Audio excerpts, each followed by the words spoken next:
আসসালামু আলাইকুম। হিন্দু ও অন্যান্য ধর্মের দাদা ও দিদিদের জানাই নমস্কার। আজ আমি নারীর সঙ্গ বশীকরণ নকশা নিয়ে হাজির হয়েছি। নারীর সঙ্গ বশীকরণ নকশা নিয়ে হাজির হয়েছি। সে নারীর সঙ্গ বশীকরণ নকশাটা দিয়ে আপনি যে কোনো নারীর ইজ্জত কায়রে নিতে পারবেন, যে কোনো নারীর যৌবন শক্তি কায়রে নিতে পারবেন। এরকম একটা পাওয়ারফুল, এরকম একটা শক্তিশালী, এরকম একটা মারাত্মক নকশা। সেই নকশা আদি ও প্রাচীনকালের নকশা, সেই নকশা 500 বছর আগের নকশা।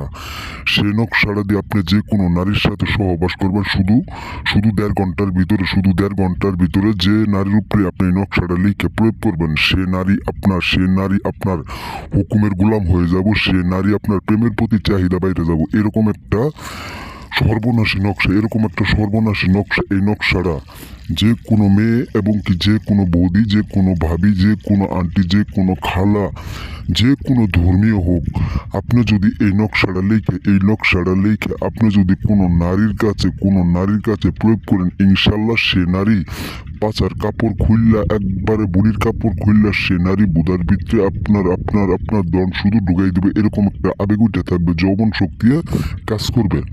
বিয়াস, অনেক নকশা, অনেক টুকটা, অনেক কিছুতে কাজ করছেন, কোনোদিন কাজের কোনো এজাল পান নাই। আজ আমার এই নকশাটা দিয়ে আপনি কাজ করেন, ইনশাল্লাহ এই নকশার যে একটা মারাত্মক পাওয়ার, সেই নকশা কিতাবের নকশা, সেই নকশা আদি প্রাচীনকালের নকশা। সেই নকশা দিয়ে আপনি যে কোনো নারীকে আপনার বাধ্যতা করতে পারবেন এবং কি আপনার যৌবন শক্তি মিটাতে পারবেন।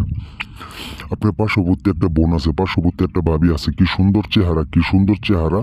আপনার মাথা ঘুরা, মানে মেয়েটারে দেখলে আপনার মাথা পুরো হট হয়ে যায়। এখন আপনি সেক্স করার জন্য পুরা আবেগে মাইটা আসুন, পুরো যৌবন শক্তি মেয়েটা আসুন। এখন সে মেয়ের আপনি কিভাবে খেলবেন এরকম একটা আফসোস করতেছেন। আর আফসোস করতে হবো না। আপনি শুধু আমার এই নকশাটা দিয়ে ক্ষুধার কসম একটা বার কাজ করেন। যে নারীর উপরে আপনি প্রয়োগ করবেন, সে নারী পুরো অলঙ্গ হয়ে আপনার কাছে আসতে বাধ্য থাকবে। আর বিকজ আমি নকশাটা নিয়মটা সুন্দরভাবে বলে দিতেছি। আপনি একটা বুসপাতার ভিতরে জাফরান কালি দিয়া এই নকশাটা ভালোভাবে রাখায় আপনি যে কোনো একটা মাছের ভিতরে বেঁধে দিবেন তাবিজে বইরা। সে মাছ যতটুক গতিতে চলবে অতটুক গতিতে ওই মেয়ে আপনার কাছে আইসা ধরা দিতে বাধ্য থাকবে। এই বলে আমার কথা শেষ করছি। আসসালামু আলাইকুম।